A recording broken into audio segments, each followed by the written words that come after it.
Hello and welcome. This is Mouse Gunner, and we're back with some more Medieval Engineers, which means there's a new update. So let's go ahead and look at what's in the update.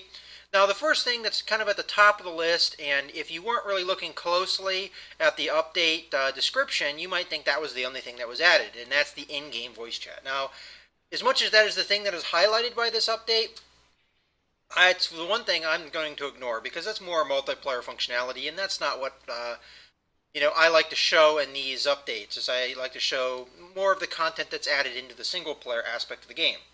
So the next thing on the list is the sun moving around in the sky, and hopefully we can see that here. So we have the day-night cycle, and oh, it's grayed out. Oh, there we go. All right, we can see when I move the time of day, we see the sun moving around. I wonder if we change the azimuth. Oh yeah, that changes the sun direction as well. So that's really great. Now the sun corresponds to the actual time of day. So as we go down, the sun comes down.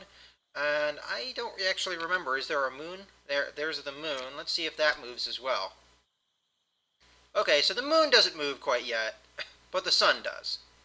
So hopefully maybe we'll see the moon being a thing that moves around in the sky as well in a future update. But at the moment, that's great. Now we have the sun actually responding to the time of day. Okay, so the next thing that we have to talk about in this update is the added functionality of the, let's see, what was it called again? The Train Auto Level tool.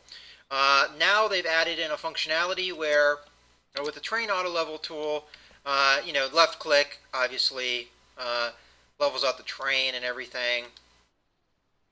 But now you have the option to right click and delete. So that is an added functionality that I guess we didn't have before. So there you go. And then we have a bunch of fixes and bug changes, and some of these actually do impact the game quite a bit. First off, we have the manipulation tool. And let's grab a couple things so that we can actually manipulate something here. So first thing is character tools. Go ahead and grab the manipulation tool and bring it down here. And then in the blocks, let's go ahead and grab some things that we can carry around. So let's get a stone. All right. So first things first, let's go ahead and place a stone in the world. There we go, and we'll do a smaller one too, why not? And then let's go ahead and try and grab it with our manipulation tool. And I'm going to go ahead and switch views just so I...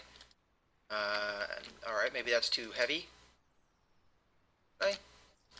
Oh, there we go. I just wasn't on the right button. Okay. So there you have it. Now, they have changed a lot of things with this. First off, the throwing distance... Well, first off, they've re-enabled it. The throwing distance is going to match the lightness of the object. So if we pick up this heavier stone and throw it, we notice it doesn't go nearly as far. It barely even moves. Whereas that lighter stone went flying across the screen. So that is one thing that we have. We also have the fact that the stability of this manipulation tool in multiplayer has been improved, as well as fixing some bugs where if you were to grab the item and then quickly hold it above your head, you would drop it. Quick motions would drop the item you're carrying. Now that's much more stable. Well, I guess we dropped it there, but it's a lot harder for it to lose your grip. You're not going to have one of those things where you hold it a little too high and it drops out of your hand. So that's one thing that's been added into that manipulation tool. Okay, so some other things that have changed. Let's go ahead and grab some more items here. So we have the blocks. Let's get actually what we want. Yeah, we want blocks. Let's grab ourselves one of these projectiles. Now before, you could tie two large blocks together, and that was pretty simple. You would just go over to one, hit T, go over to the other one, hit T. Or, you could tie these to other things and, what have you. You get the idea. Well, now, we can do the same thing with smaller projectiles. So that's good. It gives us a lot of functionality, which is going to really help out a lot of my siege engine building. As a matter of fact, the last couple of updates have really helped me out as far as being able to build, some different ideas with siege engines, and hopefully some stability changes have happened as well, but I haven't seen anything really mentioned as far as I can see. Okay, so some other fixes that have happened that are worth mentioning. It's a little easier to paste things from your blueprints into the world now.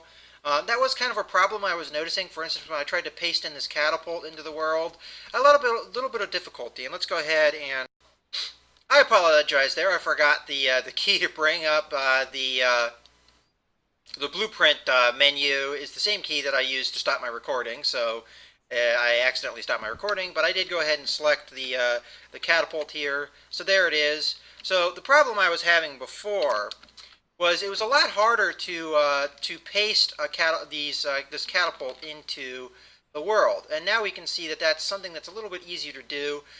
Before it would just be red like this, like constantly, and it was kind of difficult to get the catapult into the world. And I kind of had to drop it like from this kind of height, and that might actually break the catapult. But now they fixed it so that you can paste things a lot closer to the ground, which we'll go ahead and do, and there you have it. So that's one thing that they added in. They added in a little bit more stability with pasting things into multiplayer worlds, I believe, somewhere in here. Improve pasting of blueprints in any world. Now you can place them close to the ground. Oh, so they just say that twice, I guess. And then, otherwise, there's just a couple things that have changed. When a cart like this takes damage, you've even seen this in some of my previous videos.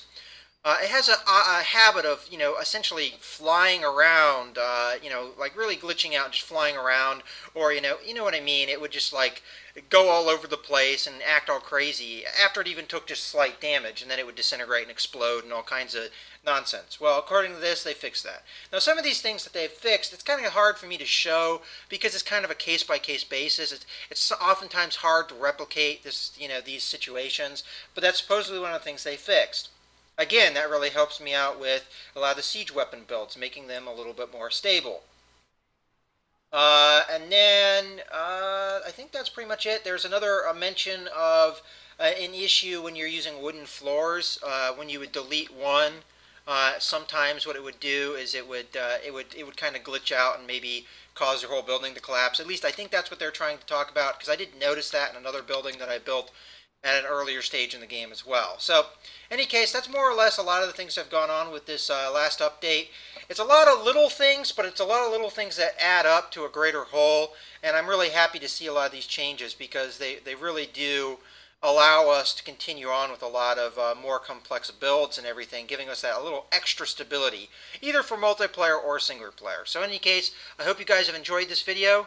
This is Mouse Gunner, signing out.